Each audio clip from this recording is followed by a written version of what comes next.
Insert intro here. Insert intro here.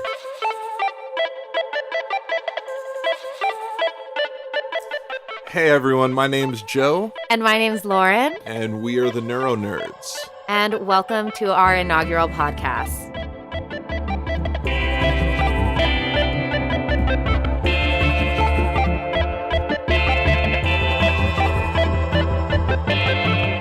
NeuroNerds. We're the NeuroNerds because we both suffered traumatic brain injuries. And we're probably the nerdiest people you will ever meet. Oh my God, probably seriously the nerdiest people you'll ever meet. But not from first appearance. No, absolutely. I look amazing. Of course, I don't look nerdy. Wow. And so humble, I swear. So, I suffered a hemorrhagic stroke August 4th, 2016. It was, okay, I have to read this because I did have a stroke and it affected my memory. So I had it's coming, basal ganglia bleed, right basal ganglia bleed with intraventricular extension. Intraventricular extension. That's not a word I use in my everyday life. So what came along, it was a high blood pressure induced. I had very high blood pressure, and then basically a vein in my brain burst. An artery, not vein, an artery in my brain burst, and it flooded my brain with blood. So like all those brain cells drowned and died. So there went a lot of those memories, and I started to suffer from a lot of short-term memory loss. Most of it has come back for the most part, and then like all the other brain cells that were good, they'll take over for the dead ones, which is amazing about the brain. So I'm on my road to recovery. I'm still recovering every single day, and it's nice to do it with a fellow brain injury survivor.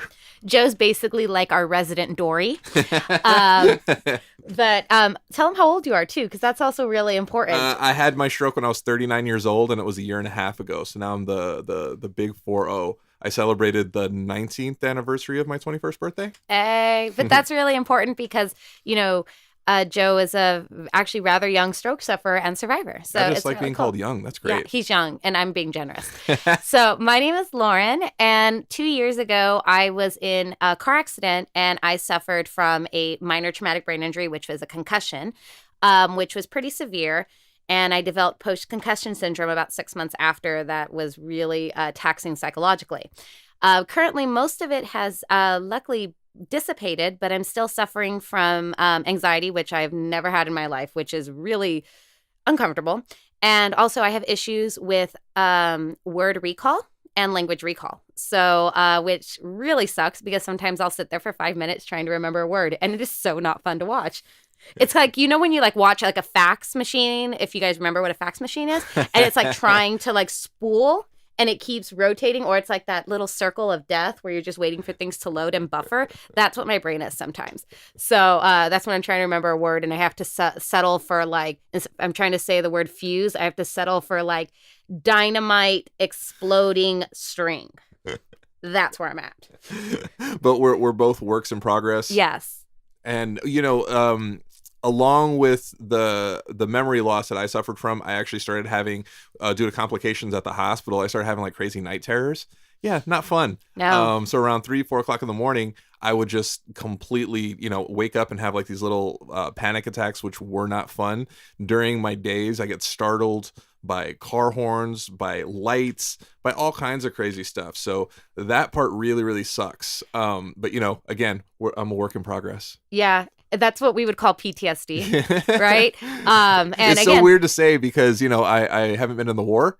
But what's really cool about, as a stroke survivor, having that is being able to open the conversation about how there's other reasons and ways to get PTSD, and that's still as legitimate and valid. Oh, absolutely. Yeah, without question. Because I suffer from it. I say suffer because it is not fun. That's the mental side of the stroke that a lot of people don't, discuss, talk about, or even talk about. The physical side of it, I had left side neglect while I was in the hospital, which means I didn't acknowledge that I had a left side. It was really weird. Wow. I know there's a lot of people out there that completely lose feeling in their left side. Thank goodness, it all came back, and I'm physically, I'm pretty pretty close to where I was. You know, I work at it every day. I also had tremors in my right hand. So writing my name, even today, I still suffer from that. So writing my name was a chore. Like it's not my favorite thing in the world. Typing for more than 2-3 minutes at a time turned into a chore as well. But working with my occupational therapist, you know, I'm working past that, and you know, I've taken huge strides to get there. Yeah, and it's really cool to watch the progress, because when we started even thinking about this podcast, we were both really in the midst of some of our ugliest kind of sufferings, and by fate or luck or chance, we kind of ran into each other, and we were like, "Oh my God!" It was pretty weird. It was like it was awesome because a stroke of lightning. It was a stroke of luck. See what I did there? Watch out! Puns. I've got them. So we were at a party, and I started talking about, you know, my brain, and you know, it was really difficult for me to find someone my age, like roughly my age, because Lauren's nowhere near 40. But you. I'm very immature, so it makes me a lot younger. To just discuss this stuff with, you know, and she could not just sympathize, she could empathize with what I was going through. You know, we talked, we hung out. I figured out, wow, she is a nerd, and we decided to create the NeuroNerds and talk about our recovery and kind of create our own support system, and kind of build our own little community through you know, our recovery and everything nerd. Yes, if you're listening to us, we are non-prejudicial to whatever your nerdum is. We will go everything from Marvel to Xena to Tudor English dynastic monarchies, ancient Egypt. Yeah, I'm right there with y'all. You know, Harry Potter, hardcore Harry Potter. So we do mention DC. We're a little upset with DC. They're you know, it's not that I'm upset with DC. I'm just disappointed. You know, it's like when your parents tell you, "Look, I'm not mad at you. Let's not give it all away. Let's not give it all away." Disappointed. All right, so we're gonna focus today. These chairs are so not quiet. Yeah, they're not, but neither are we, so it's all good. Yeah, the focus today, we're gonna talk about strong women. Yeah, strong women in film and cinema and comics, mostly comics. This all came about because I went to see Black Panther. I won't spoil anything. I haven't seen it except for I started talking about the Dora Milaje. They are fabulous. Oh my gosh. So for anybody who doesn't know who the Dora Milaje are, Black Panther is like the greatest warrior. He's like the smartest guy. He's a king. He's incredible, right? He has bodyguards just as badass as he does. What's special about them is it's a group of elite fighting women. So he has like these 4 or 5 badass chicks. I say chicks in the least sexist way possible. And they're just incredible. They stole the show for me. Like the entire movie was amazing. It was really, really good. But the Dora Milaje, oh my gosh. I was just sharing how confused my penis was because they're so badass. They're so I don't want to say masculine because they're not masculine. There's nothing. No, they maintain their air of femininity about them. There's nothing more feminine than these like ass kicking women. Yeah. Yeah, so they were incredible. So anybody who hasn't seen Black Panther, go see that.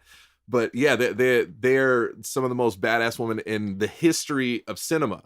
If you don't know who the Dora Milaje are, if you watched Captain America: Civil War, they were T'Challa's bodyguards, and there was a scene as they're coming out. I think they're in not Bucharest. Where did they go? Vienna. I think it was Vienna. Yeah.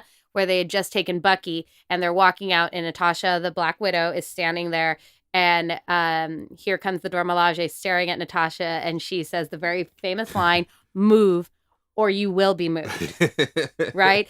And there's like this moment where these two badass fighters are just staring each other down, and I was just like, ding, ding, ding, can we please have this fight happen? I want to see it. Yeah, it was like Ali Frazier just like staring each other down. It would have been amazing. And especially after seeing them in action in Black Panther. Oh my gosh, I'm so excited. Oh, so this kind of leads into what I just read about this morning. Tessa Thompson, she played Valkyrie in Thor Ragnarok. She came out and she said Marvel was like super excited about the idea of having an all-woman superhero movie. Yes, I'm all about that. Which would be amazing. It would definitely have to have, I think the Valkyries would have to be involved some way. Well, they're all gone except for Valkyrie. Well, so Valkyrie in some way. Technically only one Black Widow, unless they bring up Yelena Belova, but still Natasha Romanoff. Yeah, I still think we're like 3 phases away from that. So definitely, Black Widow for sure. Mm-hmm. So long as they keep Pepper Potts out of it, I'm good. You know what? Yes, I think the way they went about I really wish they had kept her with the extremists so she could be this badass like Nope. CEO and like could burn people. I am sorry. No. I'm so angry with that. What? I think we're gonna have our first like fight? Yeah, well, not literal Like, fight. no, because I'd win. You'd probably harm me. You would do irreparable damage. I would be one of the people part of the female fight down. Yeah, if you had more melanin in your skin, you could be part of the Dora Milaje. I could just be a light-skinned girl that's doing it. So, all right. So, why I don't like Pepper Potts? Well, yeah. I'm not the biggest fan of Gwyneth Paltrow. I was gonna say, I think it's more Gwyneth Paltrow. Like the amount of pretension that comes off that woman it's astounding. Anyway, so Iron Man 3, right? I have a million issues with it was not a good movie. It was not a good movie. Was not. It was not. It was probably with like Thor: The Dark World as like the worst movie. No, I think Thor: The Dark World was better. It was, but it was still not a good movie. No. So okay. She got shot up with extremists. Cool. Yeah. So now she's like a ninja warrior. She can just jump up in the sky and rip things apart. Come on, man. No. Yes, I agree. The fact that she gets extremists and suddenly she ends up with ninja skills, I never like that in any sort of movie. Oh, yeah. So you can shoot me up with steroids right now and I can get in the ring and knock out Mayweather. You know that, right? Cannot. Yeah, because that's how it works. And talk about it. No, I do. That is a trope I hate in superhero movies and in actually movies in general where suddenly the female character or even male characters are suddenly imbued with some knowledge, some glowy power, some fairy dust, and suddenly they can fight as if they've been training for years. As someone who's trained for 22 years in martial arts and has 2 different black belts, let me tell you, it is a lot harder. I mean, even me after 22 years, I feel out of shape. Like if I had to go fight right now, I'd be like, I'm going to wave the right flag. So what you're saying is I have an opportunity. You would have more of a chance than normal. Yeah. Like your 0% would go to 10. I'll take it. Hey, right? Are you kidding? But yes, I agree. I like the fact that she was just kind of became a not a super, but like a little bit enhanced. Mm-hmm.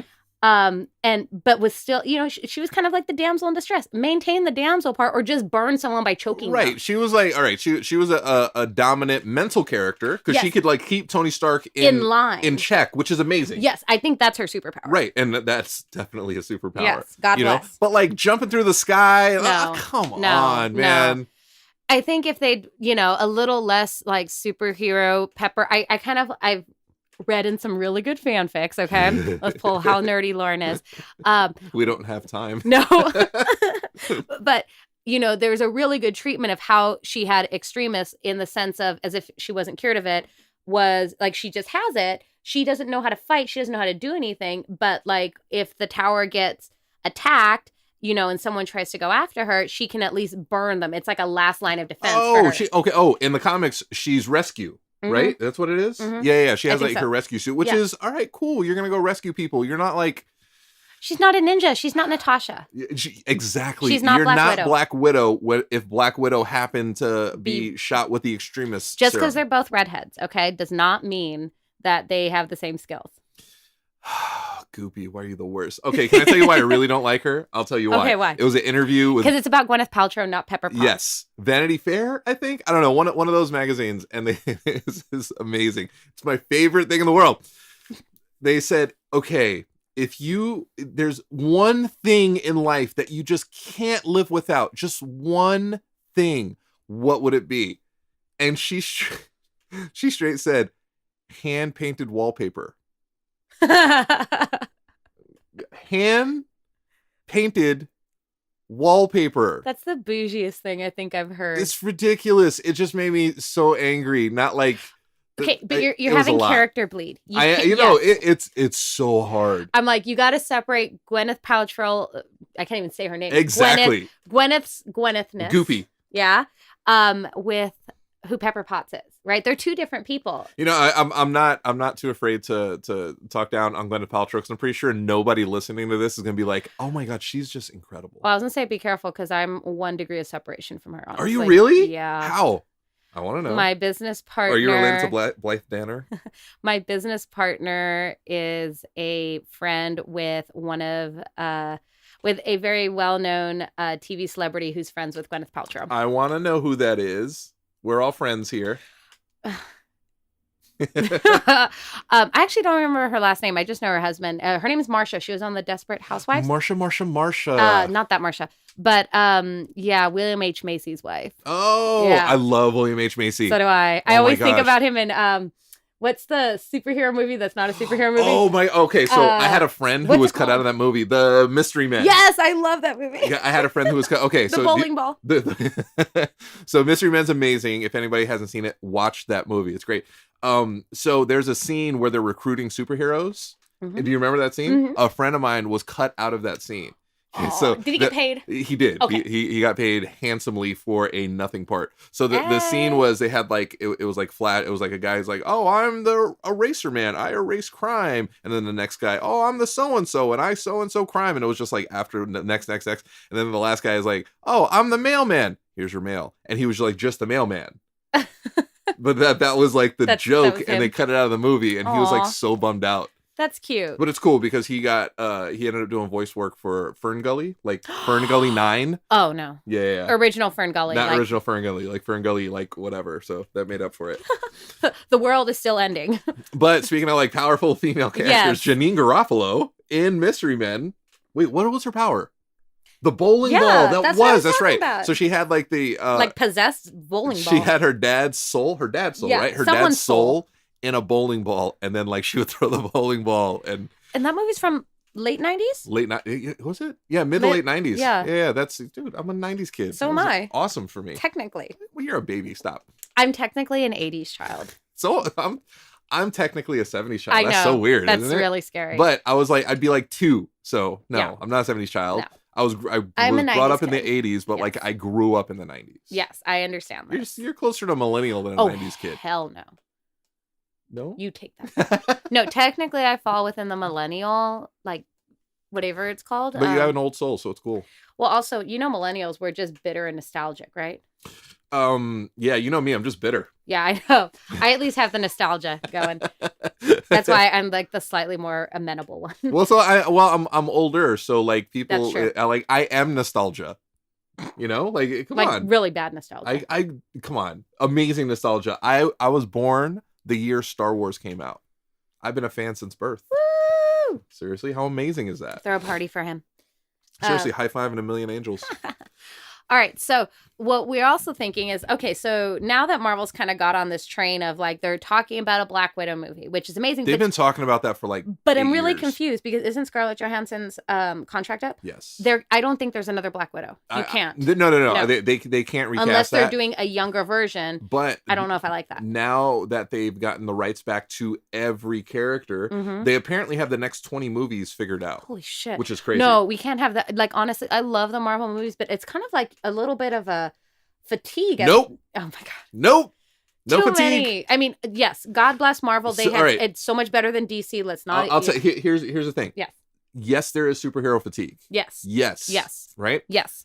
Because of bad superhero movies. Yes. So Justice League. I still haven't seen it. I've seen parts and I don't want to see it. I'm still so really upset about Jason Momoa, so we're not going to talk about it. I told you he was going to be a bro. I told you. God, he was the epitome of a bro. And the CGI on like Henry Cavill's mustache.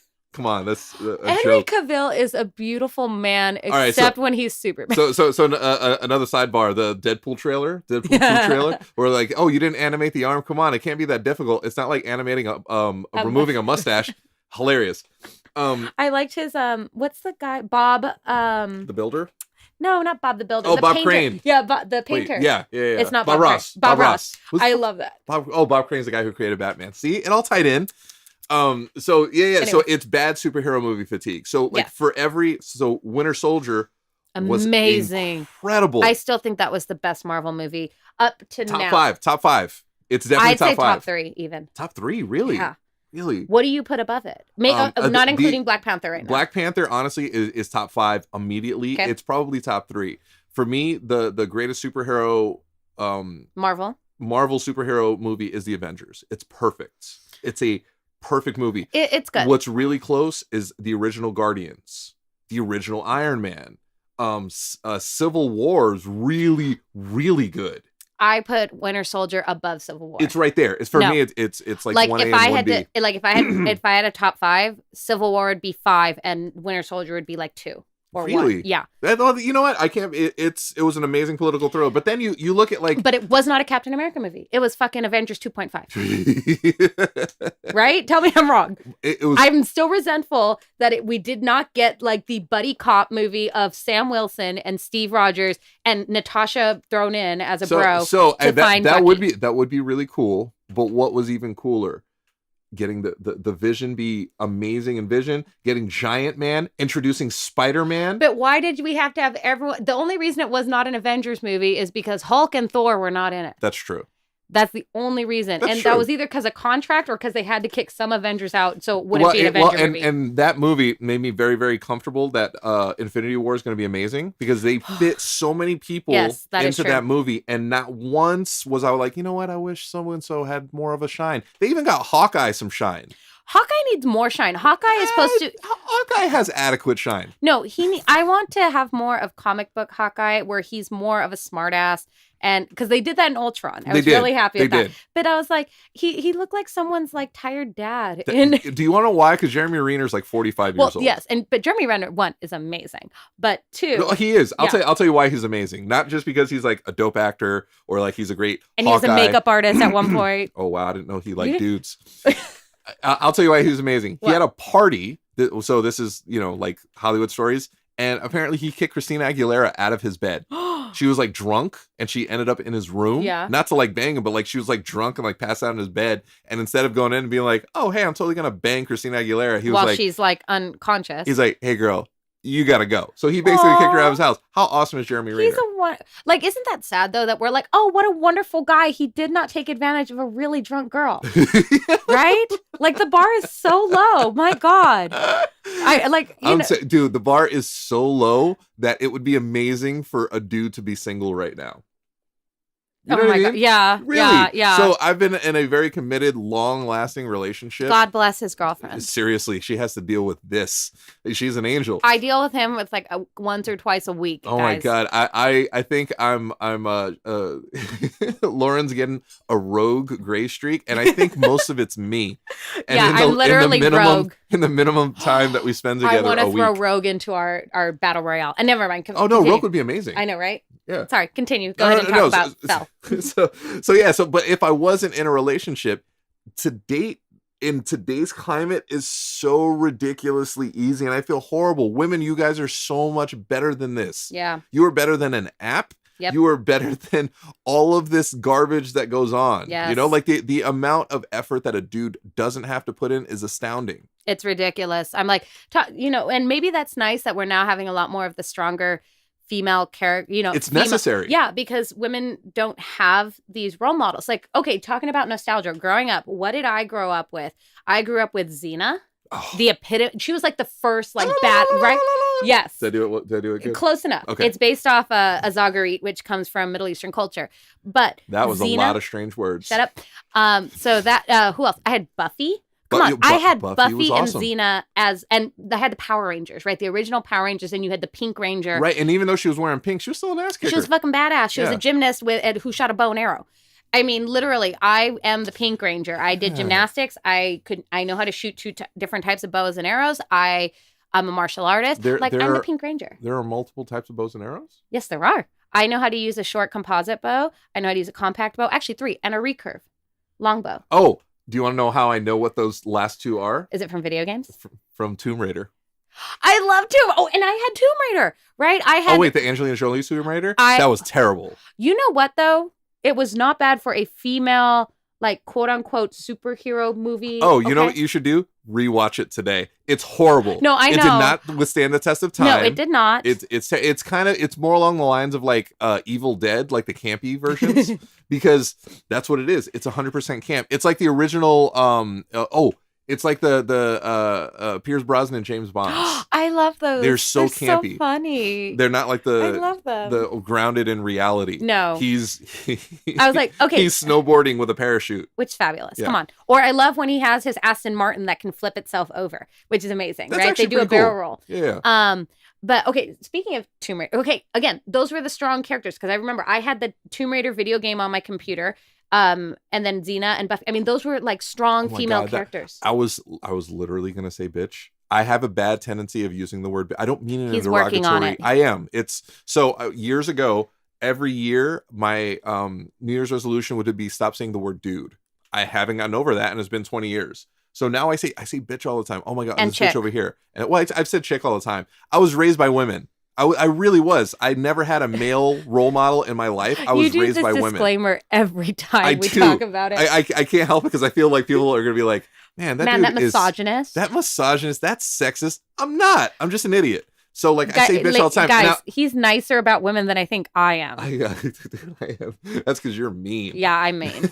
So like I say bitch, but I don't mean it. I was literally going to say, oh my God, that bitch right. No. So I'm going to try not to say that. So the woman who's playing Tomb Raider is great. I just saw the trailer. Vikander? Yeah, yep. I think she's going to be great. She's a little.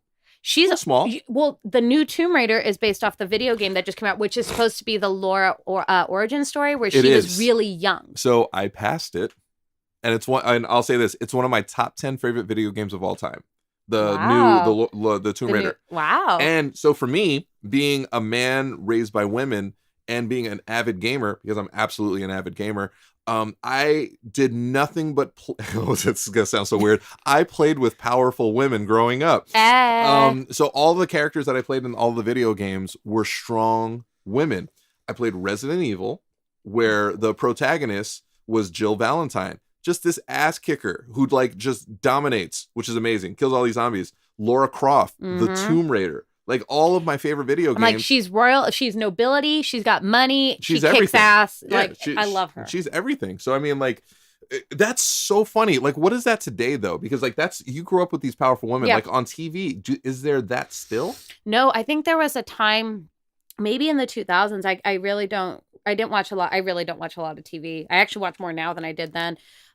Where I think maybe we had a lull as a response maybe to like the 90s girl power, Spice Girls, right? I mean, I love the Spice Girls. They're still the number one female pop group. I think actually the number one group for sales. And but that was the big push in the late 90s, early 2000s was this girl power, even like Britney Spears in them, like that was all about. Oh yeah, before she went crazy. Yeah, before she had her mental breakdown, right? Actually, if you think about it now and you look back and you're like, oh, no wonder, right? Yeah, we would all have done that. But I think we had a lull in that. And I think a lot of girls are growing up, or it became cliche or something where it became devalued. Yeah, that's crazy. I never really thought about that there was such powerful women growing up. And then girls in the 2000s had Twilight. Where, oh my God, he doesn't like me, so I'm going to kill myself. Are you kidding me? Oh, yeah. Oh my gosh, that was so weird. But I guess the Hunger Games came out and there was a powerful woman with a bow and arrow. Yeah. I don't love Jennifer Lawrence. I didn't watch or read it. Because she butchered the X-Men. Well, I mean, even X-Men, I love Hugh Jackman, okay? Hugh Jackman's amazing. And he is Wolverine. They cannot replace him or recast him, even with a younger type. But even in those movies, the treatment of the women there was very different. Jean Grey was not, for the version they had on screen, I hated, how do you say her name? Famke? Yeah, Famke Janssen. Yeah. I hated her version of Jean Grey because she was basically a skank. Yeah. She's a little too old, too. Not to be like ageist. Well, it was just so beautiful. Oh my God, I love her. But, I didn't like how they basically pitted her, as like this manipulative, conniving woman dangling Scott and Logan. And then you have Marie/Rogue. Rogue is a fabulous character. I was okay with what they were doing with her character arc. It's very non-canon, but I was like, all right, let's see what they do with it. But she was basically this babe in the woods, which is fine. But they never had that completed character arc where she becomes one of the most powerful mutants on the face of the planet. Like, right? Like she can take anyone's power and she flies and she has super strength and she's a fucking badass. But we didn't get that resolution. No, we got this little country bumpkin. Which would have been fine if movie 3, like literally, if I had to fix Last Stand, instead of having Logan go and stab the Dark Phoenix, right? Was Angel would come by, drop Rogue in the middle of that shit. And take her powers. And take Phoenix. Right. And then have her end it and either have her die or have that become her like genesis of like badass Rogue instead of absorbing Captain Marvel. Right. The best thing about those movies about Rogue is having her have her Rogue gray streak. Because mine's growing in like that? Yeah, no, well, because like she took like so much of the power. Yes, I loved how that was great. That was a great moment and I would have really liked for her to have like grown from it, but no. But that's what they did to the female. Here are like some of the most badass female characters that we also grew up with the X-Men cartoon, and how are they treated? Oh my gosh, that's the problem. The problem is that the X-Men cartoon was everything. Oh my God, everyone knows da-na-na-na-na-na, and it's over. Everyone knows it's still like the best intro ever. It really is. And then Halle Berry, as amazing as Halle Berry is, she's a goddess. Terrible. Storm Aurora Monroe is supposed to be a fucking weather goddess. So can I tell you? I'm sorry, was I allowed to cuss in this? Well, you said bitch. We're good. Yeah. But what did they do to her? She literally had a background role. I'm a little bit country. You're a little bit rock and roll. Well, right. And what did they do also? They were like, oh, now Storm, can you do something about this? It wasn't her taking initiative. Right. Be like, I'm going to bring tornadoes and lightning and kill shit. No. So, all right. So I always do my fan casting, and it's been pretty spot on over the years. Okay. Recently, my fan casting, I cast Benedict Cumberbatch as Doctor Strange before he was Doctor Strange. Yeah, I know. Amazing. And then Chadwick Boseman, I was like, yep. That's Black Panther. And then he's Black Panther. So in the 90s, I was like, yeah, the perfect Storm would have been Angela Bassett. Ooh. Who just so happened to play Black Panther's mother in the movie and look beautiful and still looks the same age. She's like forever 45. Don't crack. Seriously. But she would have been, so in the cartoons, Storm was very dramatic. Yeah. So she would say, winter winds. Right. And if you ever watch... I call upon the storm. She does. With this beautiful accent. So if you ever watch, like, I don't know, how Stella got her groove back. Like Angela Bassett, the way she acts, she's very dramatic. Just like Storm. It would have been perfect. But instead, we got Halle Berry being like, oh, I guess I'm going to make it rain and then there's some smog and then you can go and it's the worst. And then it was like, sometimes I'll have an accent, sometimes I won't. Oh my God, what is she, Madonna? So bad. But I think that is something very interesting because those movies were the 2000s. Mm-hmm. But I wonder if that's, and so, but now it's like a pendulum swing, right? So in the 90s and early 2000s, we had this big push on girl power, strong female characters and roles. And then we kind of went back on the other side of the pendulum where we had a lot of male heroes, male protagonists, strong males, where women and female characters were relegated to subplots or romantic interests. Right. But now we're swinging back the other way. Oh, it's definitely coming back. So as terrible as DC is, they did do something right in Wonder Woman. Well, that's been their best movie to date. It was amazing. It was really, really good. Clearly a rehash of Captain America, the first Avenger. Clearly. I actually want a crossover. Like, I want to see a movie where they actually met each other during World War II. So in DC, how they have infinite Earths, where it's like, oh, well, it's like just this, it's literally infinite Earths. So I think Captain America is a version of Wonder Woman, and Wonder Woman is a version of Captain America. See, I just tied it in. Oh, wow. Boom. That I didn't just even happened. think about that. So yeah, so we have that. So and she's now the new Superman. She's what Superman should have been to the Justice League. Like, she is it. And then Marvel, she's like their pillar of morality and justice. She's perfect. And hers comes from, it's almost altruistic. I was reading something where like everyone's like, oh, Diana is, she's coming from love and she's this ultimate protector. But I was reading something where they were actually saying her decision to protect mankind, even though they do nothing to earn it and all they're going to do is destroy themselves, comes from, it's like, oh, it's not that they deserve to be protected, it's just the right thing to do. Right, absolutely. Yeah, yes. She's a Boy Scout. Yeah, so she has this like, and it's almost coming from like a maternalistic point of view where she's like, oh, look at these little kids, they're basically going to destroy themselves. I got to like kind of wrangle them, And so, but you're right, unfortunately, the direction and storyline they had for Henry Cavill as Superman is kind of lackluster. Oh, it was the worst. Because they're trying to pit, or foil him with Batman, but they didn't really develop either one well and didn't follow the source material well either. At all. Had they followed the source material, I mean, even follow the damn cartoon. So the problem, all right, dark and gritty Batman, that makes sense because Batman is dark and gritty. Yes. Dark and gritty Superman doesn't make any sense. No, he's supposed to be the epitome of perfection. He's a Boy Scout. Yeah. What makes him so amazing... He makes Boy Scouts look bad. Yeah, what's amazing about Superman is he has all of the power in the universe, but he chooses to not use it. Like, that's real strength. Like contrasted to Dr. Manhattan, right? Exactly. Like, he chooses not to. He's like, oh, okay, cool. Well, people are going to make their own decisions. I could totally like just make this world like under my rule. I could form this world. Because nobody can harm me. Yeah. But, I'm letting people do their thing because that's the right thing to do. And I'm an amazing superhero because I'm a Superman. Yeah, because he's not human. It's just frustrating. I know. So Marvel, for what they've been doing, they've had strong female characters since Jump. I mean, since Black Widow.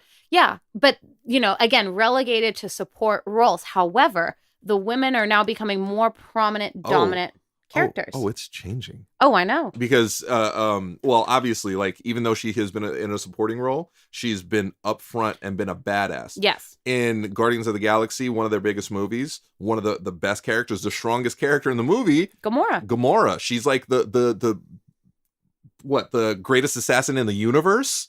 Amazing. Another strong woman. And then Marvel is going to have their own Wonder Woman next year. Captain Marvel. Oh my gosh. How do you feel about the actress they chose? I love Brie Larson. Okay. I'm really excited about. Wait, did I cast her? I don't think I did. No. I forgot who I had for Captain Marvel. I had Natalie Dormer. You know what? Natalie Dormer would have been amazing. Yeah. Because she's a natural blonde, actually. I love her because of the greatest line in Game of Thrones. I don't want to be a queen. I want to be the queen. Oh, come on. She's so good.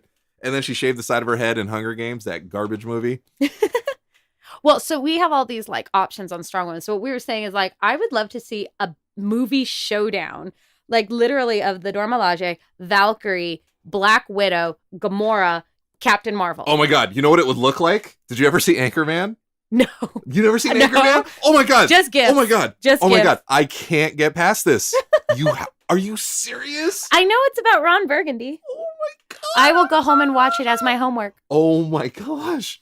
So they have a scene. I won't ruin it for you, but I'm going to ruin it for you. Go ahead. So they have like battling news teams. Mm-hmm. So they're like, oh, Channel 5 News. Oh, Channel 11 News.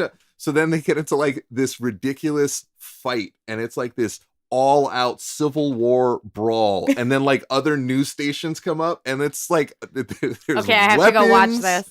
And the cameos are just perfect. So it's just going to be like, watch that scene. Okay. That's exactly and what just stick on faces of like Natasha like, and stuff. Gamora's over here. Yeah. Oh, we have the Black Widow over here. We have so-and-so over here. You know what? I want it to be like an MMA fight, like the octagon. And then instead of having a girl holding the bout numbers walking around. No, it's not going to be Steve Rogers. No, I want chonies. shirtless Chris Hemsworth, Chris Evans, Sebastian Stan. I want them walking around and being the water boys for the girls. Like, that's what I want. And then the girls can go out and have like coffee and tea after. You don't want shirtless Happy Hogan? Yeah.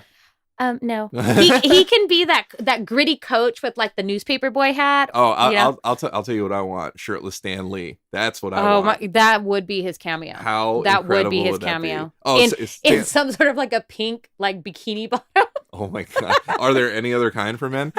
So Stan Lee has a cameo in Black Panther. Don't spoil it. I won't. It's nice. I love Stan Lee. I just love Stan Lee. I'm very happy. Well, yes, he created most of your childhood and adult happiness. He did. He really did. Yeah. Man. But yeah, so strong women. So you have Valkyrie, Gamora. Mm-hmm. Would you consider oh my Pepper gosh. Potts? No. Would you consider Mantis a powerful woman? Because she was still kind of like an infant. She was like a little kid. And she's very childlike. She takes on emotion. So, yeah. But she's, I guess there's strength. I mean, yeah, there's power and emotional strength. Mm-hmm. But she's not who I go to if I want to see an amazing beatdown / Civil War style event. Right. I mean, if they're doing an ensemble movie, I guess, but is she who would I rather see Wasp in there instead? Okay. So what do you think of the trailer? I don't know. I don't have an opinion on the trailer. What? I know. I don't know. I also love how it's not Ant-Man 2, it's Ant-Man and the Wasp. I know. It's perfect. Love it. You know what? I liked Ant-Man, but it's not my I know. I'm sorry. But if I had to pick, I would rather go see Black Panther or see Thor or like Ant-Man's like. So it's its own thing. Yes. It's in its its soul. I want to see it on pay-per-view at home. Yeah, in its soul, it's a heist movie. Yes. And it's an absolute comedy. And I'm not a heist movie kind of person. Ocean's 11? No. Ocean's 12? No. Ocean's 13? No, and not the new remake either. Yeah, I have no interest in those. No, it was a lot better than I thought it would be. it could have been mind-blowing because initially Edgar Wright was attached. Mm-hmm.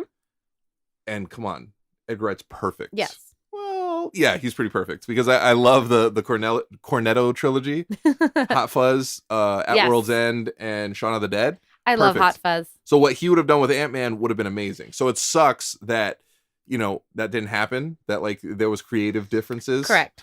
But also Scott Pilgrim versus the World, one of my favorite superhero movies, because technically he's a superhero. It is a superhero movie. Yeah. It's the best. But anyways, Ant-Man, give it a rewatch. It's will. Really good. I know. But I see a lot. My issue is like when I watch some of these movies and I see the plot holes and I'm like, I can't unsee them. What plot hole?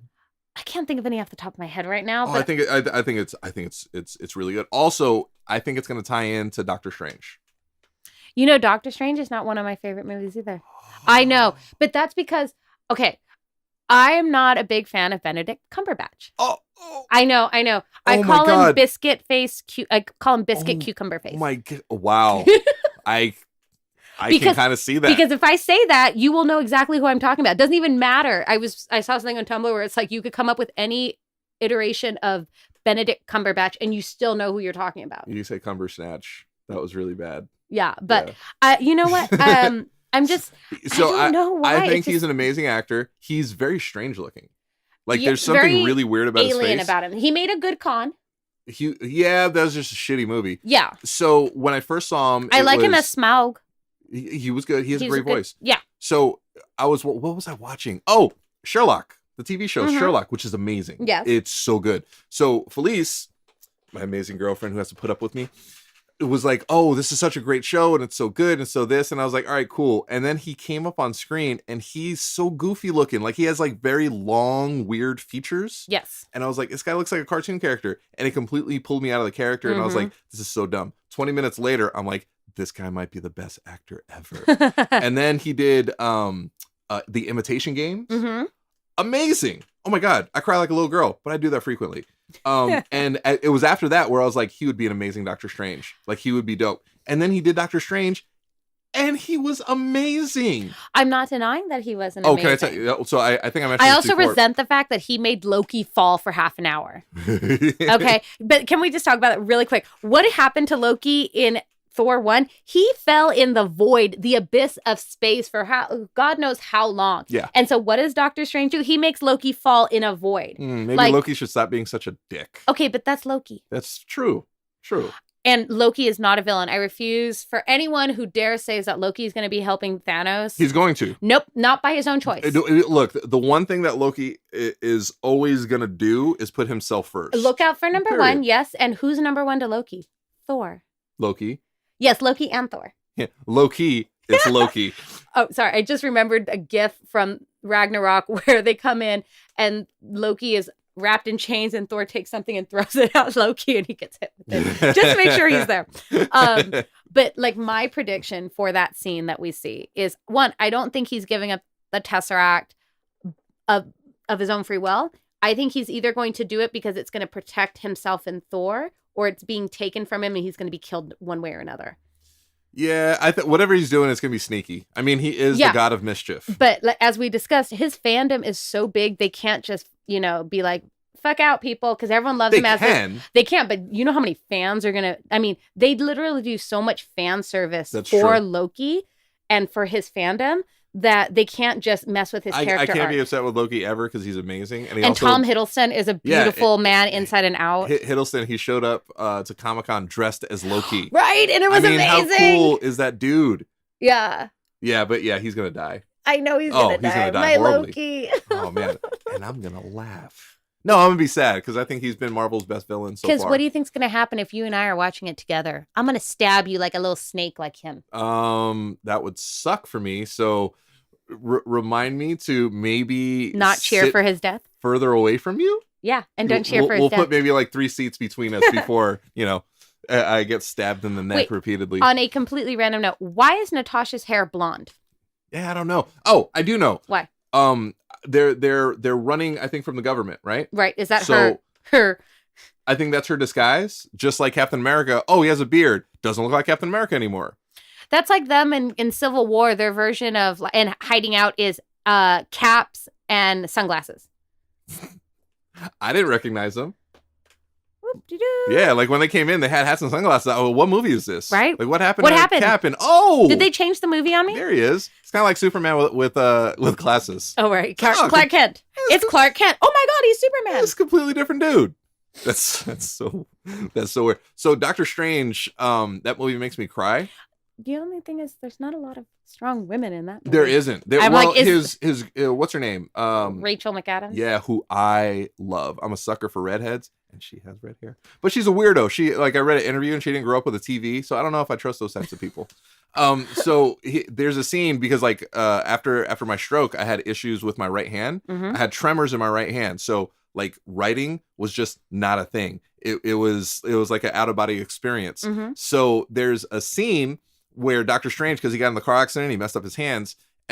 Which define him, as a person, because he was an arrogant prick, and his hands were everything. Surgeon. That's literally his identity. So in trying to get his hands back, he was writing his name, and he just had this paper where he just wrote his name over and over and over again, and it was chaos. I have several papers where I did the exact same thing. And every time I see that movie or even thinking about it, I get a little, it's a little emotional. I did the exact same thing because I would just write my name and halfway through it would just be chaos. And I just know that feeling of you just wanted to, you're practicing, and no matter how hard you practice, it's just chaos. So, but good thing, year and a half later, I'm back to just being sloppy, and my signature just looking like chicken scratch because I'm sloppy, not because I'm strokey. But anyway, so yeah, that's back why Doctor Strange is one of his favorite movies. Yeah, it's awesome. I could have. All right, I wasn't the biggest fan of the way they laid out Dormammu. Okay. I think Dormammu is maybe next to Thanos. No, well, in the universe right now, the second most powerful being. Right. Right, and he was just kind of like, hi there. Hey guys. All right, I'm got a me. bad guy. I wasn't very bright with magic, which sucks. But it's like I would have gotten away with it if it wasn't for you meddling kids. And that chubby Asian guy. Wong's. Why don't you want to see shirtless Wong? I'd rather see shirtless Ned. Oh, so I'm a big fan of that, but there really wasn't a strong woman. No, that one was really all male. Yeah. Which is fine. It's fine. But that's also why I'm you need the well-rounded cast, really. Well, the villains, the mindless ones, one of them was a chick. And again, I say chick in the least sexist way possible. Well, even if, I'm like Deadpool, right? Which I love. What's her name? Oh my God. Uhura. Teenage Negasonic Warhead? Yes. Woo! She was awesome. She was great. And Gina Carano. Yeah. Who was my pick for Wonder Woman. But yeah, she would have been great. Yeah. Visually. Well, yeah. If you've ever seen her act. Yes. No, I know. That was one thing when Gal Gadot was cast as Wonder Woman, I had an issue because I was too skinny. Exactly. Because I'm like, look, actual women who fight, also, you're thick. Also, Wonder Woman has them things.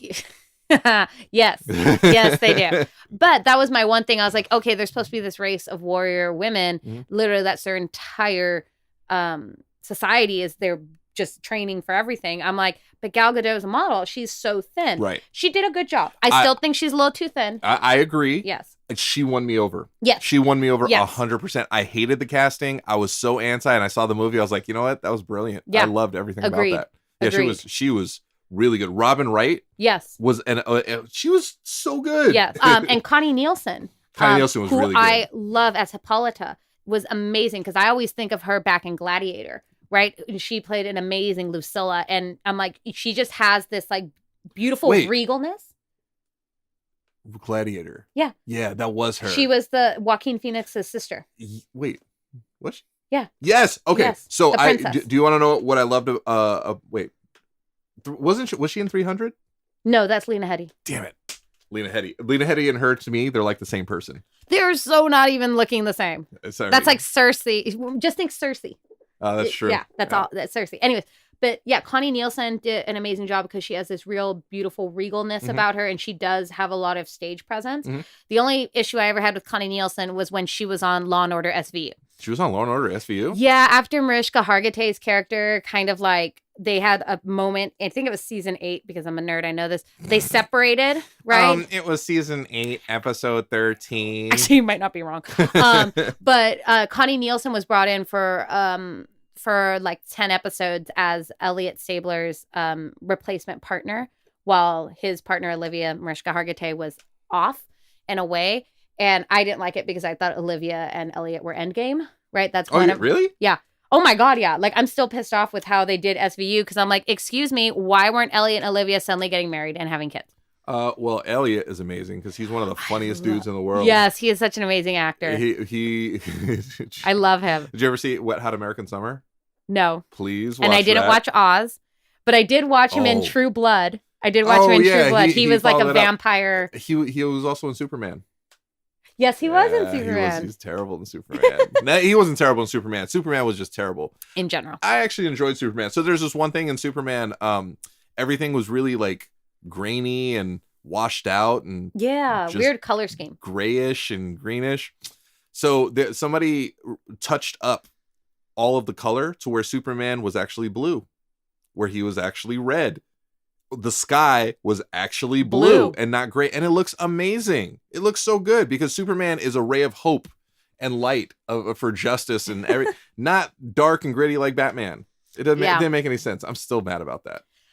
Have you seen Black Lightning? No, I haven't. But I used to play basketball with Cress. Really? Yeah. It is actually pretty good. I have not been a fan of the like TV superhero shows like Agents of S.H.I.E.L.D. I was like... Agents of S.H.I.E.L.D. was disappointing because I wanted it to like really tie in, but it never really tied in. No, and it was really disappointing. I love Ming-Na. I love her. But like I was really bored with it and I couldn't watch a lot of episodes. Coulson's amazing. He's really funny. Yeah, I like him. But I'm also like, okay, well, what's going on? I can't wait for something awesome to happen every 4 episodes. Yes. I just don't have it in me anymore. No, we don't have that. It's like ADD now. We're like, nope. Dude, and I have it. Yes. But Black Lightning I watched, I'm actually quite surprised. I really like how they're presenting the characters. And here we're talking about women where suddenly they get imbued with like magic powers and they become these ass-kicking ladies with like no experience.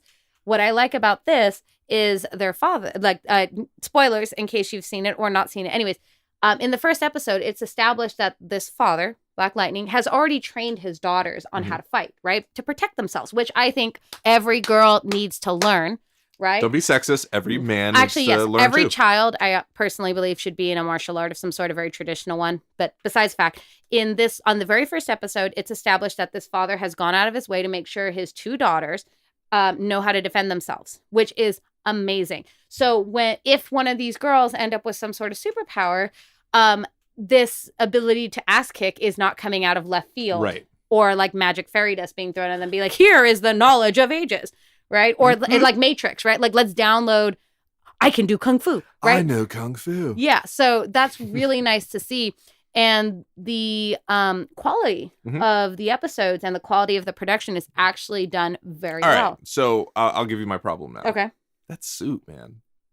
Yeah, okay. I will say the suit is a little cheesy. Holy shit. It is a little cheesy. My friend that I work out with, her boyfriend actually worked on the super suit for Black Panther.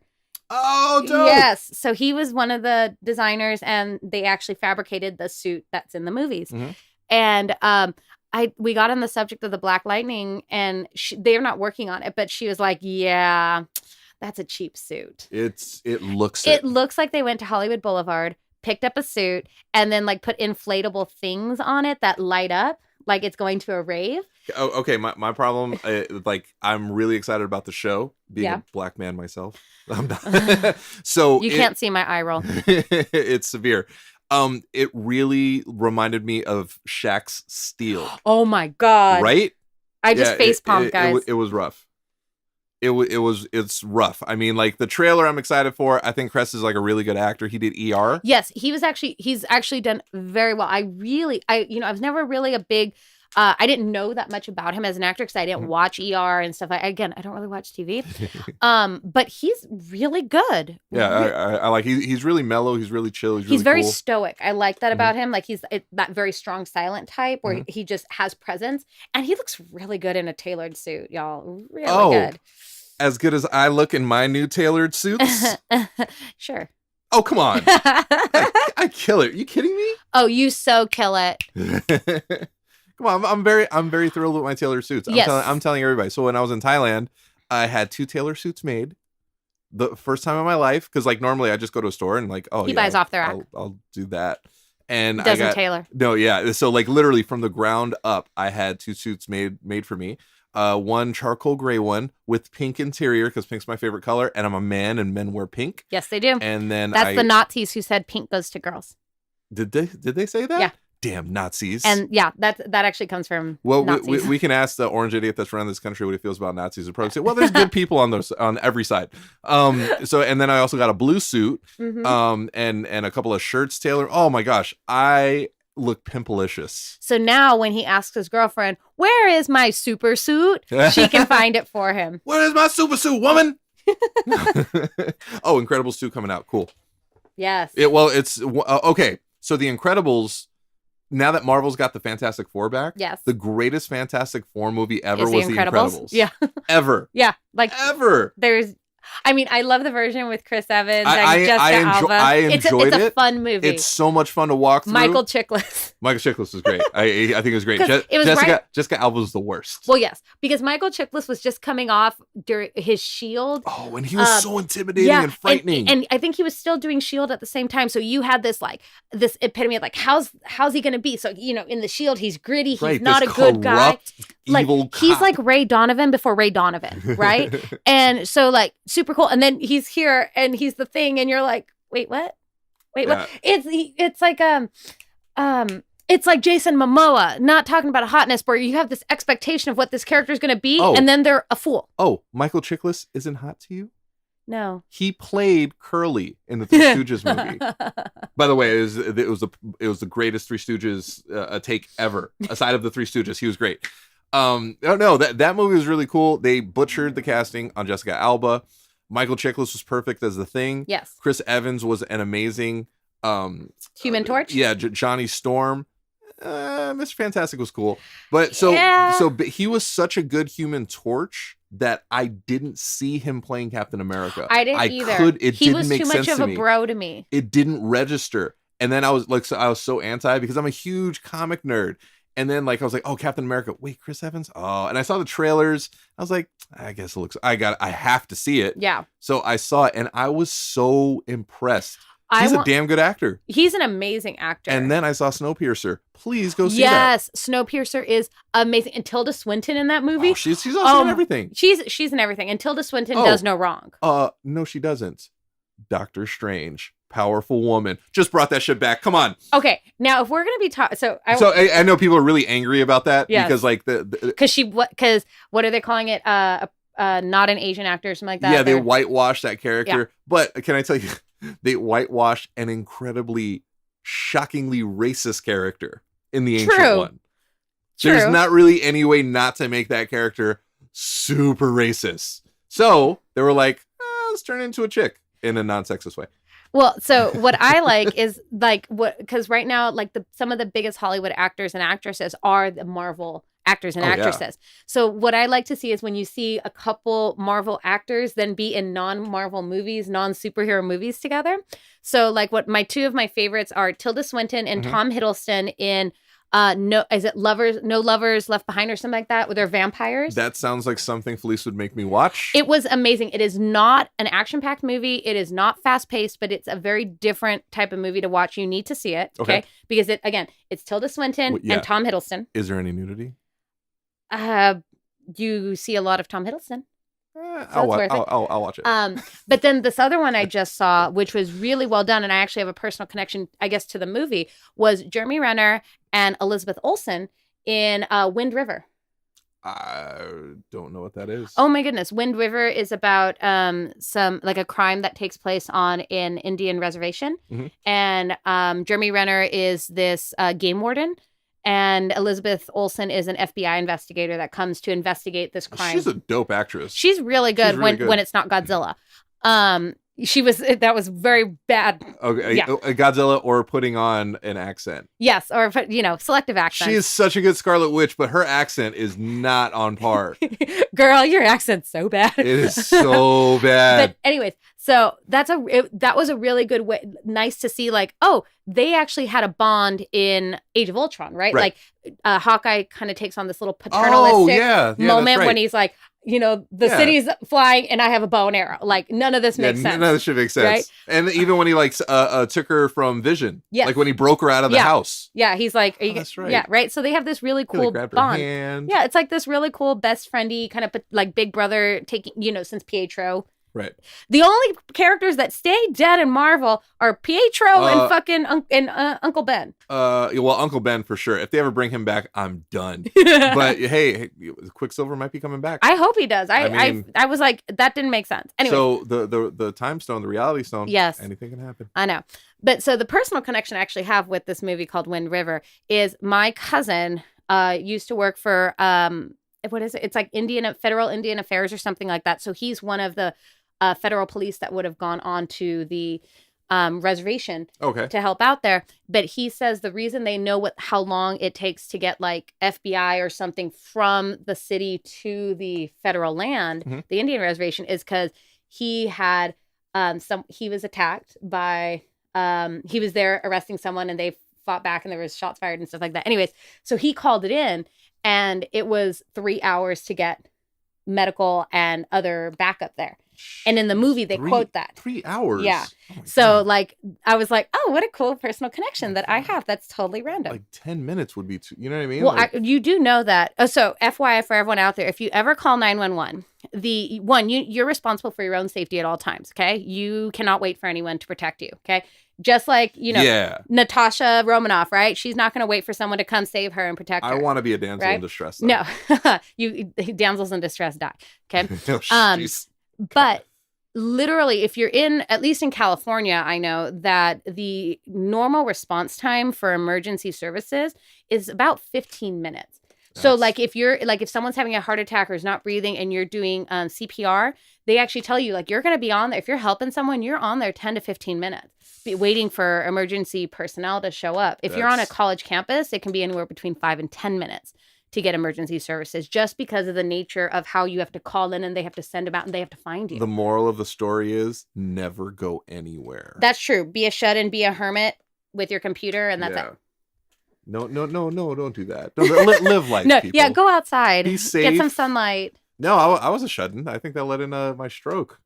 Yeah, being a shut-in's not very good for you. No, it's not. Like, you gotta I'm an introvert, and I'm telling y'all, go out. I don't look like an introvert. I don't act like an introvert, but I am an introvert. I've seen you on a pole.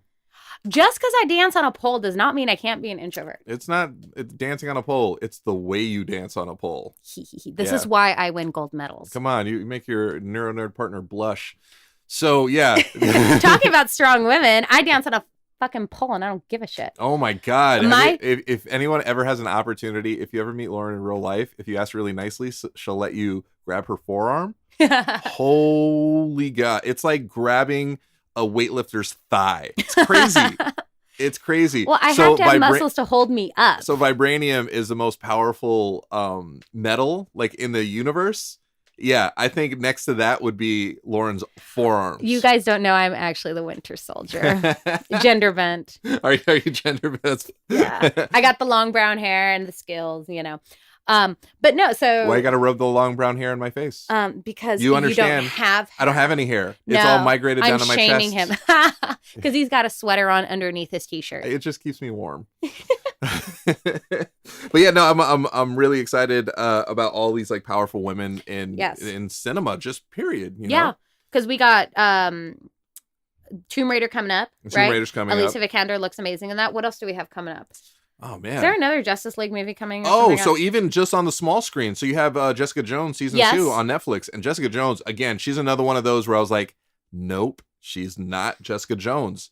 I saw the first episode, I was like, oh, she is Jessica Jones. I love her. She's a hard drinking, cursing, nasty woman. Don't fuck with me, kind of woman. Yeah, like, she'd be the kind of woman I'd be stuck in a relationship with because I'm a nice guy, and I'd be too afraid to say, no, yeah, I'm not happy here. I'd just be like, I can help you. I can fix you. Not fix, help. Okay. Help. I'm a helper, man. Like I've always been a helper.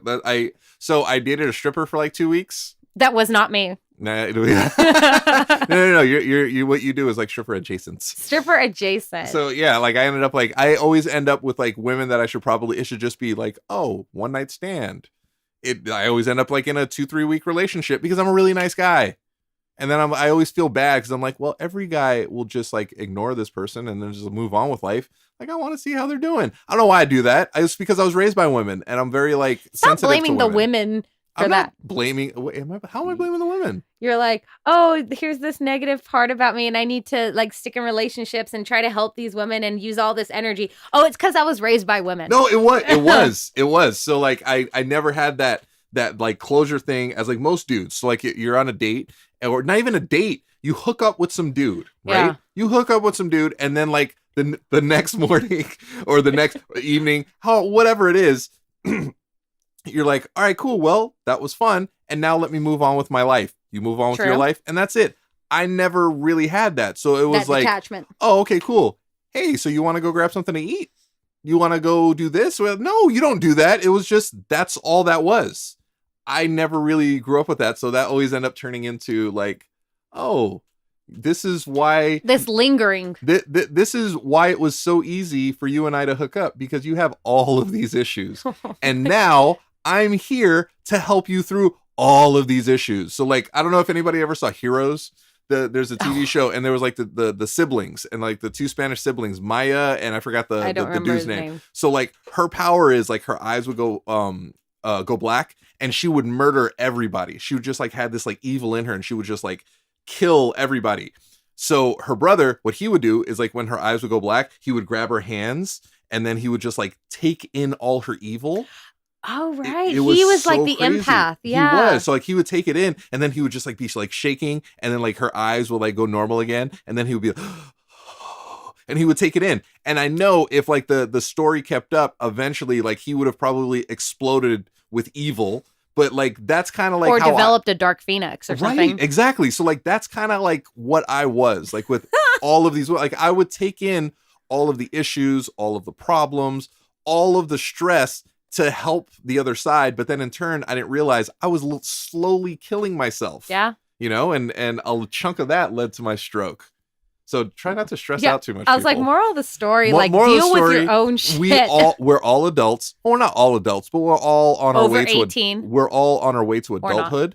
Like for the people who aren't, and even the people who are in their 20s, 30s, 40s, 50s, 60s, some of us are still on our way to adulthood. Anyone who says they have it figured out is lying to you. They're just bullshitting. Yeah. So I'm at a point in my life right now where it's like, all right, cool. We all need to just figure out our shit. Yes. I started going to therapy, which has been amazing.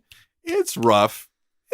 It's weird. Anytime you have to do self-analyzation or self-reflection, it's one of the hardest things to do. Yeah, it's like, oh man, I suck. This is why. But I don't want to suck. I want to be better. So these are my issues. And now like I can't fix them myself. I almost died doing that. Just like shoving it down and not processing it. So like now as an adult, like actually having like a mental Sherpa that I go see once a week, it's been amazing. Like, you know, they're the people who do therapy. If you decide to go to therapy, like they help you sharpen your tools. Yes. They help you, you know, fix the little things that need fixing so we can all live a long, healthy, prosperous life. They guide you. Exactly. You know, they're not there to fix your problems because they can't fix you. You have to fix you. They're like fucking.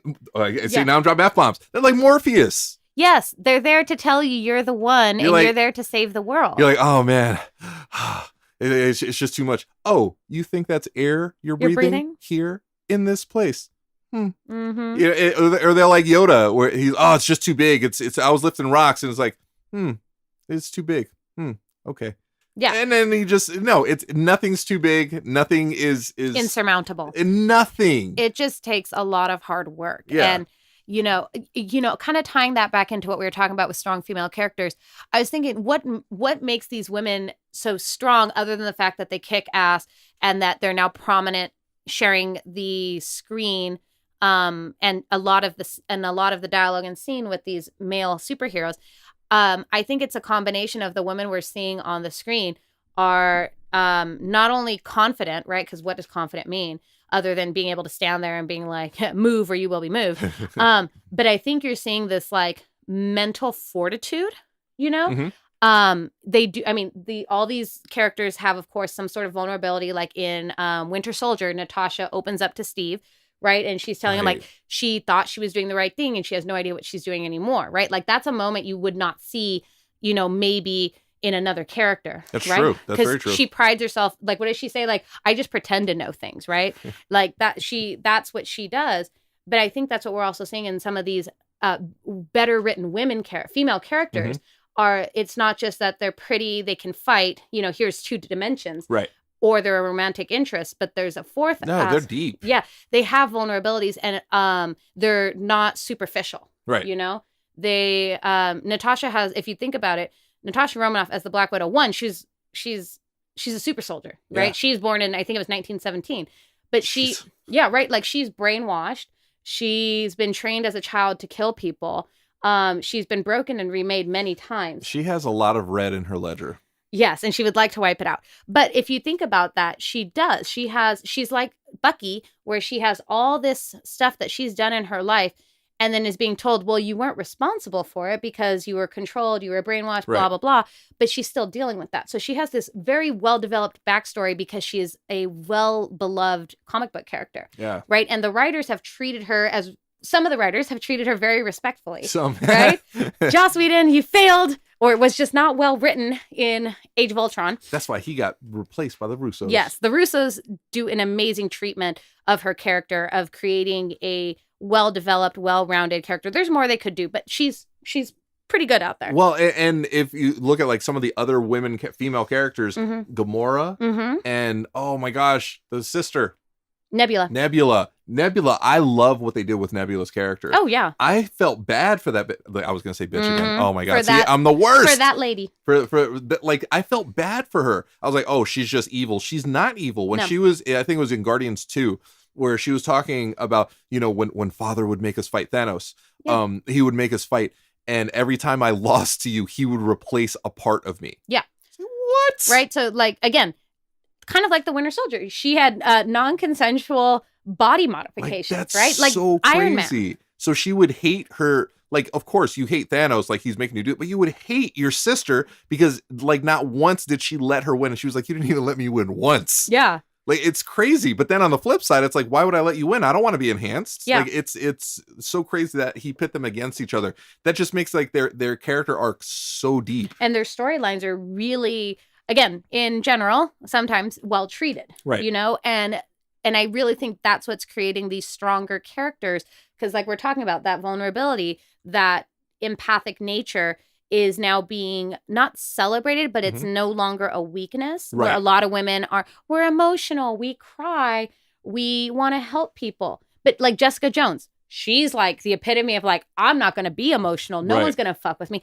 But you still know Jessica Jones's background, like how tragic and traumatic, that background is what fuels her. And you get moments in the show where you can see her on the edge of just breaking down. Right. Because she has all this strength and all these powers. And then there she is. She's Jessica Jones. So fragile. Exactly. She's so fragile. That's just great storytelling. Yes. And great writing. Is it the best writing in the world? No, but it's good writing. It is. It's absolutely good writing. Like, I didn't think Jessica Jones was going to be one of my favorites, but I think next to like the original season of Daredevil or The Punisher, like it's right there. Luke Cage was amazing in its own way. Iron Fist was hot garbage. The Defenders was adequate at best. Yeah. Daredevil season 2 was probably even better than season 1. But Jessica Jones, it's like right there. It was so entertaining. It was so good. It was so nice to see such a powerful female character. Like hold her own. Like really, and when she was on screen, it was like, oh yeah. And what's nice is they don't make her completely masculine, right? Like, no. A lot of times, the male writers, they will make a woman strong by removing any sort of femininity, or she's a pseudo man, if not in appearance, at least in action and word. that she's just coming off as a completely masculine character. But that still creates a very two-dimensional character because she's just basically a man in a dress, right, or in high heels. But so we're getting these women characters. It might take a movie or two to develop them out, but I still go back to Natasha Romanoff. When you go back to Iron Man, that Iron Man 2, where she's first introduced as the sex pot, the honey pot, yes. right? And she had the curly hair. Yeah, Ooh, I loved her, and I loved the hallway scene, which was fabulous, the hallway fight scene, right? But she was badass, but she was kind of like, oh, okay, she's a secret agent, woohoo. And then we get her to Civil War, where you can see she's actually, she's Steve's bestie. Like, she's one of the bros for Steve. It's Steve, Sam, and Bucky, right? That are his like bro T4. Right. And, but it's nice to see, like, she's not blindly going with the male character she's been assigned with, and she'll change allegiances as she sees fit. And then when her and Clint are fighting, and he's like, "You're not even trying, right? We're still friends, right?" It depends on how hard you hit me. Exactly. But yeah, no. So I think that's why Jessica Jones to me is just perfect, I guess, storytelling wise, because you don't just have 2 hours to tell the story. You have 12 episodes. Yeah. And it just went from, I understand why she drinks so much. I understand why she's so just jumpy, nasty, and bitter, and angry, and upset. She's broken. Yeah, I mean, she's not an angry woman. She is a destroyed woman coming back. She is. There's a reason why. It's kind of like a vicious dog. A vicious dog isn't vicious for no reason.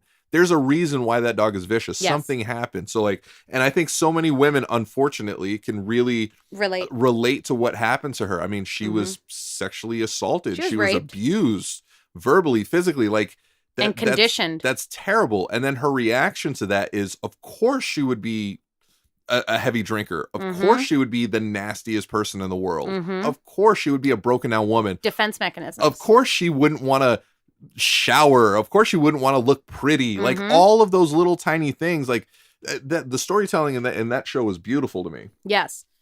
And I think that also speaks to maybe the audiences now are becoming a little bit more, I wouldn't say evolved, but now they want better storytelling. Oh yeah. Right? I want it all. Yeah. Like you want the best of everything. And I think writers, as the newer writers are coming in, they're coming in with better writing, better skills, and better characters. And it's really nice to see. It is. I mean, back in the day, visually, I mean, the movie was really cool. Storytelling, it was terrible. Acting was terrible. Now, other movies, man, that was really, really well acted. I just wish visually it was better. Yeah. Now, I want it all. And we can get it all. I mean, if you look at the godfather of all superhero movies, The Dark Knight. Yes. It had everything. Yes. It had incredible acting. I don't want to hear anything about Christian Bale's Batman voice. Leave it alone. It's all right. That was bad. Yes, Katie Holmes was terrible. I think Katie Holmes was better than Maggie Gyllenhaal. What? Yes. Maggie Gyllenhaal's an amazing actress. But they didn't use her very well in that movie. Did you ever see The Secretary? Oh my gosh. No, I didn't. Is that the one with it's her and Ultron. Oh. She has anyways, it's a great movie. It's kind of dirty. Okay. But it's a really good movie. That was one of the movies where I watched. I'm not saying she's a bad actress. She's just not very good in that movie. She died great. She did a great job of exploding. Yeah. I mean, lovely. She didn't really have any moment to shine. But anyway, that's a perfect movie. It had strong female characters. Who? That was the third one. In the trilogy, I still think all of them are like one movie. Yes, but I was thinking about that too. I was like, Anne Hathaway or Marion Cotillard. Like Marion Cotillard, I think is a better actress than Anne Hathaway, better. Right? Like and heads and tails. So much more likable. Yes, didn't like. There were parts of Anne Hathaway's portrayal of Catwoman that I liked, but for the majority, I didn't like her Catwoman. I enjoyed the shit out of it. So I'm not an Anne Hathaway fan at all. I like her. Like Devil Wears Prada, I loved her. I mean, she's a great actress, but as a person, she's like up there with Gwyneth Paltrow to me. Oh. So, I mean, she was good in Ella Enchanted. Right? I actually have not watched that. Oh my God, I've seen it twice, sadly. I used to work at Kids Toy Store. It's not my fault. Anyways, so I was like really, really anti Anne Hathaway being Catwoman. And then I saw it and I was like, damn it. She won me over. And the same thing with when she was the White Queen. Oh, yeah. In why can't I think of the movie? Alice in Wonderland. Alice in Wonderland. Yeah. I was like, man, this is bullshit. She's gonna be terrible. She was No, amazing. She did good in there. She was such a good actress. I like the casting they did for the Gotham TV show for the young Selena Kyle. Oh, yeah. Because she looks so much like a younger Michelle Pfeiffer. She does, but I can't get past that show. I don't watch it either. I can't. But I like the actress they chose for young Catwoman. I do like it. Yeah, I wish that show was better. I wish it was better, I do. too.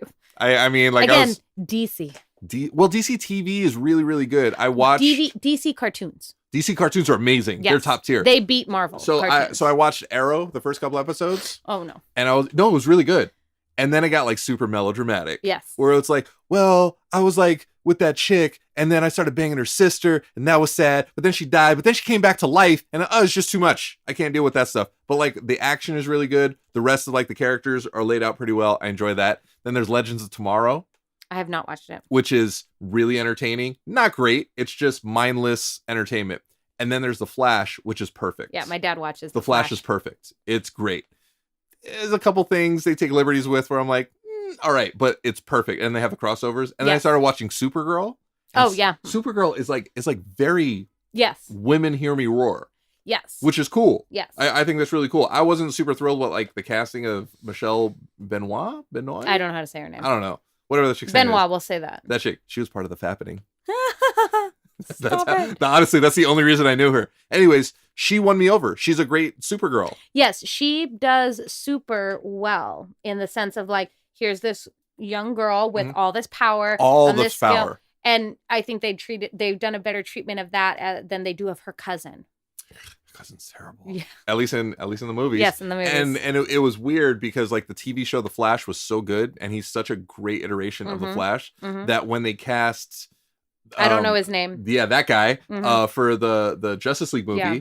I remember Felice and I, we were like beside ourselves. We're like, how they could like do the Marvel thing and connect the shows, and it's easier because of like infinite universes. It could be Phil Coulson again. It could have been amazing. But then I saw the dude as like the Flash, and I'm like, damn it, he's really good. Yeah, I know, I like him. He's do. I like him as a Flash. I think he's also one of the better parts of Justice League. The movie. Yes, I haven't seen the movie. I've only seen clips. I've seen clips in the trailers. Yeah. He seems amazing. Yeah. Jason Momoa seems like a bro. Wonder Woman seems awesome. Batman seems mad and grumpy. Cyborg seems like nothing. Who are you? Cyborg should be an amazing character, but like there's no build up, and it's just like, oh, here's random cyborg. I'm like a football dude, and my dad's a scientist, and now I'm a cyborg. It's like, come on, man. Yeah. Come on. At least there's no Green Lantern. No, I want there to be. Okay, so growing up, animate the super suit. Yeah, oh jeez. My favorite character growing up was the Green Lantern. Like that was weird, right? Yeah. I loved the Green Lantern. I don't know why. I just thought Hal Jordan looked really, really cool. And then I found out it's like, well, his only weakness is the color yellow, and I was like, oh, that's weird. I always had issues that colors were weaknesses. I was reading a comic book once, and it was like, wait, why can't he get out? Oh, he's stuck in a school bus. No, I'm not even kidding. That was a thing. So like I was really excited, but then they cast Ryan Reynolds, and I was like, I don't know if Ryan Reynolds is the best Green Lantern. Van Wilder. He would have been an amazing Flash. Yes. Because he's quirky, he's witty. Green Lantern isn't necessarily that. I think Chris Pine was wasted in Wonder Woman. I thought he would have been a fantastic Green Lantern. Okay. And now I think Armie Hammer, the world's worst Lone Ranger, I think he'd make a pretty damn good Green Lantern. Okay. Now, if Tyrese ends up being the Jon Stewart version of Green Lantern, I will never, ever watch another DC movie again. That is terrible. I loved him in the first Transformers. No! What else do you want from me? Have you seen his internet video with his baby mama like, $12,000 a month. What else do you want from me? Oh my God. It's terrible. It's terrible. But Tyrese, I don't necessarily think of him as like an action hero. No, you know what I liked him in? Death Race. Oh God, that was an awful movie. I loved it. I love that. It's movie. like the worst movie to watch. I love it with Jason Statham and Tyrese. It's just so fun. Okay, that alone. That combination. So who's in that movie? Jason Statham and Tyrese. Cool. I'm gonna rush out to not see that. But no, it's worth a watch. I'm like, what movie? Okay, on a completely separate note. Do you want to know the best thing he's ever done? What? Coca-Cola commercials. No, have you seen the movie War? No. That one is with Jet Li and Jason Statham. That is fabulous. I want to see that. I haven't seen it. No, you should. It's actually really well done. I actually really like it. Is Tyrese in it? No, Tyrese is not in it. But the other, like, now that I'm like thinking, okay, the other really good movie you need to watch if you need an action movie is called, there's two different titles. The British title is called Danny the Dog. The U.S. title is called Unleashed. Oh, I've seen Unleashed. With Jet Li. Yeah. Oh my God, and Bob Hoskins. And Hopkins. And Morgan Freeman. And I cry. I watched that movie and I cry. Stop. Oh my God. I love fight movies. So action movies make me cry. What? His story is greatest sad. action movie? What? What's your greatest action movie? You have one. If you're thinking too hard, it's not the one. Well, no, because the one I think about is the first one I have a memory of going to the movie theaters at. When I was growing up, my parents wouldn't let us watch rated R movies for nudity or sexual situations, but we could watch rated R for violence. So I remember, because we were in martial arts, so I remember we were going to go see Blade. Oh, Blade. That's a really good one. That's probably my number one, because I always remember going to the theater and asking for 4 tickets to see Blade. That movie had so much sex in it. The opening scene, yes, the rave, but like the orgy rave. Yeah, but like we were too young. You know the dude from that got his hand cut off. Yes, Donald Lodge. Yeah, you know he's getting blown like that entire scene. Yes, right? But I was too young to know that. What did you think that she dropped something in his lap and she was getting it with her mouth repeatedly? I wasn't paying attention. I was like, oh, blood, sword. But no, that's probably like when I go back, is it the best movie? No, but it's what I always go back to. I love that movie. Oh, I do too. Again, you know how I said, well, we can have it all now. That movie was great. Yes. What made it terrible? The CGI was disturbingly the CGI was bad. When he was Lamagra and like he blew up. That was free. But I did like how they made the vampires like get bigger and bigger and explode like pus balls. Yeah, that was really and all the blood. Weird. Yeah. Like a B movie amount of blood. Yes. But I did. So if I have to go and think of like my number one action movie, it's the one I can remember like vividly going to go watch it at the movie theater and buying tickets as like a 10-year-old for a rate. And they gave them to me. I said 4 tickets to this rated R movie and they gave them to me as a fucking 10-year-old. My parents were parking the car. Like I'm holding onto my little brother's hand and asking for these tickets and they gave them to me. And it was fabulous. I love that movie. What movie? The Blade? Blade okay. 1. So Blade 1 was great. The greatest action movie of all time, period. Fight Me Bro is The Raid. Oh, okay. The Raid is, I honestly say hands down, it's the greatest from beginning to end. That movie is so intense. The fight scenes are perfect.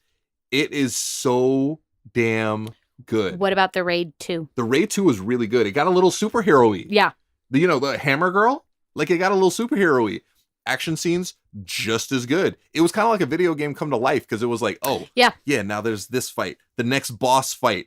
It was so good. I mean, there's Tony Jaa, his movies, yes. On Bak and The Protector are great, but The Raid from beginning to end, it's next level. I am so happy. That's like a mature person's choice for the best movie. What immature person? Well, like I'm like saying Blade, you know. Oh yeah. Yeah. Oh yeah, because I'm a grown ass man. Yeah, right. He's like, I'm making this educated choice and saying The Raid, which is a fabulous movie. But I'm just like, I go to like, what's my favorite? Like, what's your favorite childhood action movie? 3 Ninjas. Boom. I don't even know what that is. Are you kidding me? Kung Fu Hustle. Are you kidding me? You don't know what 3 Ninjas is? No. 3 Ninjas Fight Back? No. No. All right, so it's about 3 ninjas. Wow. It's these little white kids and they go around fighting. It was like my sister's favorite movie. Like, is this like Karate Kid, but like ninjas? No, Karate Kid's stupid. And I don't consider that an action movie. It's a coming of age movie. Oh, and then I always think back to Van Damme movies. Oh, well, you got to go Bloodsport. Bloodsport's perfect. Forrest Whitaker's. Lionheart. I remember Lionheart. Do you want to know? All right, so I saw the longest I've ever spent in a movie theater. I spent all day in a movie theater. I saw a triple feature, which means I paid for one movie and stood for 2 extra. I was like, how many did you just... I saw Jurassic Park. Yes. Something. And then the last movie where we were just exhausted, we're like, all right, let's check it out, was Hard Target with Jean-Claude Van Damme. Oh, it's so bad. But it had this one gem. Oh, excuse me. You dropped your wallet. Yes, that was my Jean-Claude Van Damme impression, and it's spot on. I love Jean-Claude Van. So do I. Yeah, I love actual martial artist acting. Like that. Like Wesley Snipes is a martial artist. He is. He is. He choreographed Blade. Yeah. A lot of the fight scenes he choreographed. I think he's. I don't think he's Taekwondo. I know he's Kempo. Oh, by the way, so Yes. they're gonna probably revive Blade, Yeah, I don't know how I feel about that. but not with Blade. Yeah. With Blade's daughter. Speaking of powerful women, so in the comics right now, one of the really big things is like women taking over mantles. So Blade's daughter is like the new ass kicker. She's like the new Blade. Just like Jane Foster is like the new Thor. Oh yeah. Which is a little weird. Yeah. It's a little weird. I liked Angela being Thor's sister. Angela's awesome. Yeah. She's originally from Spawn. Yeah. Yeah. I loved Spawn. Oh my God. Talk about bad CGI. Okay, another movie that was super dope. Yes. Terrible CGI. Yes. Led by Michael J. White. Yeah, a black female character. Everyone's saying Black Panther is like the first superhero Michael J. White wanted to. That's right. Yeah. That's right. Spawn, Blade, and now we have Black Panther. Chadwick Boseman is Black Panther. Yeah, Michael J. White wanted to be Black Panther. I'm not surprised. And I was like, yeah, no. No, you're a little old now. No. You look too much like Mike Tyson still. Oh. But that was a good movie. Spawn was good. The clown used to scare the shit out of me because I was like 7. John Leguizamo's clown. Oh my God. It was that creepy. was scary. So have you ever seen the HBO cartoon Spawn? I have the DVDs. I don't think I have. Because I'm obsessed. I used to have the trading cards for Spawn. So do you know who Keith David is? Yes. The voice? He's Goliath's voice from Gargoyles. Cool. Yeah, yes. And he was in Armageddon. I just saw Armageddon the other day. Yeah, he was also. I love Keith David. Something about Mary, the dad. Yes, I know. How'd you get the Frank above the beans? The bean above the Frank. He's the voice of Spawn. Oh my God, that's such good casting. How perfect is that? Yeah, he visibly doesn't look like a Spawn, but no, his voice is. So he's also Arbiter in Halo. Oh. I know you're not a gamer, but no, anyways. but he's dope. He's an alien. Okay. So he's Spawn. He's the perfect Spawn for me. Yes, his voice. Keith David's voice is just magical. So what's great There's is like an accent, but no accent. Yeah, he's like Morgan Freeman. Yes, for cartoons. Like awesomeness. Yeah. Oh, have you ever seen the movie Roddy Piper, They Live? No. One of the greatest sci-fi movies ever. We'll talk about some other time. Yes. So in Spawn, it's basically the comic book. Yeah. Just animated. It's hyper violent, super bloody, super sexual. It's super dark. Ooh. HBO had like these at the end, I think it was Saturdays. Mm-hmm. Saturday night, it was like midnight or something like that. Was this like Adult Swim before Adult Swim? Yes. So they had Tenacious D. Mm-hmm. The 15 minutes of a Tenacious D show, which was awesome. And then after that, they would have Spawn. And Spawn, oh my God, I fell in love with it. Spawn is. My brother used to have the Spawn action figure with the clown, the transformed clown, that like weird like. Violator. Thank you, Is thank you, Violet. That was yes, that is, and he had the motorcycle. Show Nerdum won. Yes, you get to win on that because I'm thinking back to when I was like 7. This is hard. Lauren's youngness 0. Yes, my youngness is showing. Sorry, guys. Because I'm how many years? Too many years younger than him. Dude, once you're over 18, we're all the same age. What's the next milestone you're looking to hit, Lauren? 30. 30? Yeah. You hit that a while ago. I did. I hit that literally exactly a decade ago. Right. That's all right. I'm celebrating. I didn't celebrate my 40th birthday. I celebrated the 22nd anniversary of my 18th birthday. I'm like, can we celebrate like anniversaries now post-stroke?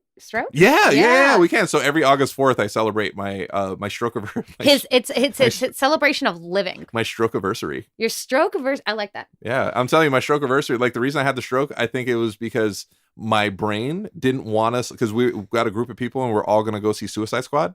Oh my God. I really think my brain was like, nope. Harley Quinn, unfortunately, is not a strong female character. No, she was dope. She was good. She was a good Harley Quinn. With a bad again, someone else who can't keep an accent. No, it's so weird. Just be consistent. But she's again not American. That's true. She's South African. South African? No. That's Charlize. She's Australian. Yes. Margot Robbie. Yeah. She's a good actress. Yeah, she was also part of the Fappening. All right, we're gonna leave that alone.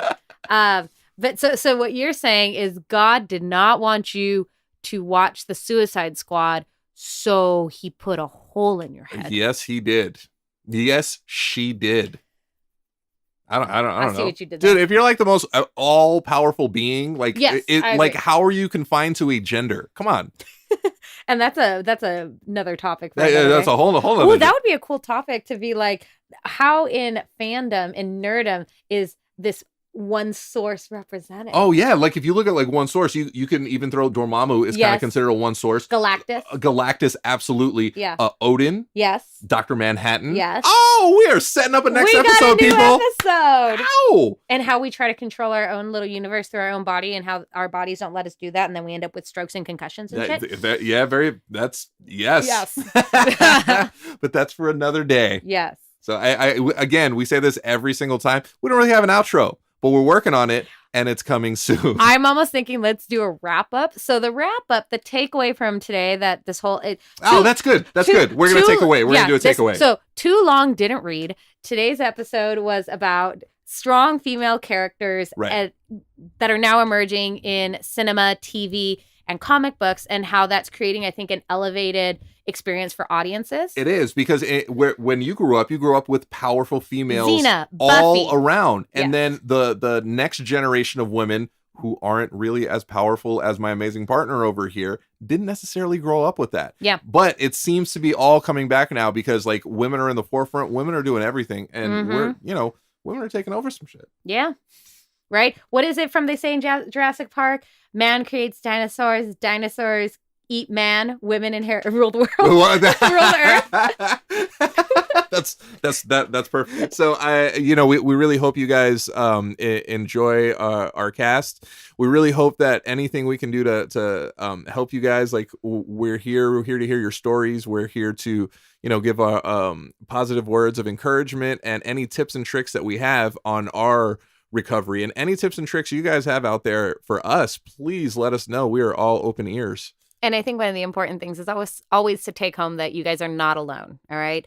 I think one of the scariest things when you have a brain injury is you think you're the only person and you're crazy and that it's not valid. Yeah, but so we're here to let you know it's part of the process, and literally you're not alone. Yeah, we're like Princess Leia at the end of Rogue One. What are we? We're hope. We're so hope, and we're not CGI'd faces. No, not at all. Even though it was a little creepy, it was still pretty amazing. Because I would be Leia and he would be Tarkin. So yeah, I'm a little bit Grand Moff Tarkin for sure.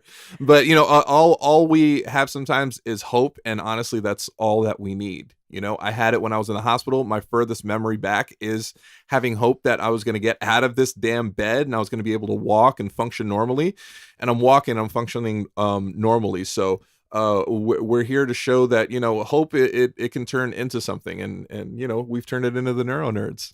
So thanks, guys. Make sure to keep listening. And if you don't want to listen to us, go watch A New Hope. All right. And I think on that note, that's the perfect outro. Yes. NeuroNerds out.